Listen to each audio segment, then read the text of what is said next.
Praise the Lord. Christianity is built on the cross.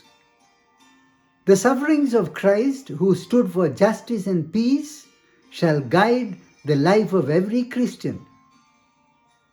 Jesus himself said that all prophets had to suffer.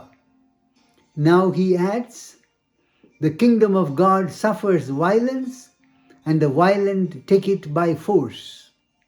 Matthew 11:12. These words of Jesus shatter the notion of the kingdom of heaven as a passive inheritance for the polite or the respectable.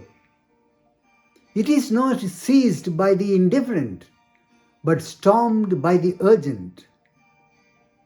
The violence here is not aggression against others, but a holy forcefulness against our own complacency, against the world's distractions, and against the spiritual forces that oppose God's reign.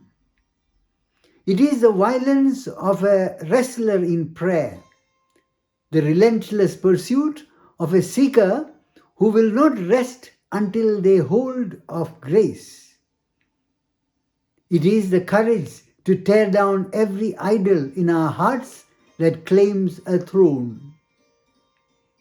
The kingdom advances not through comfort, but through holy desperation.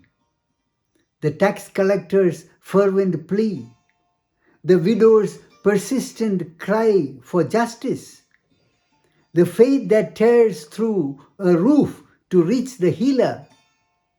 God gives the kingdom freely by grace, but we receive it with the concerted effort of one storming a fortress. Do not wait politely at the gate. Rise up in prayer, in repentance, in acts of furious love. Storm the kingdom, for it is worth every ounce of our passion. God bless you.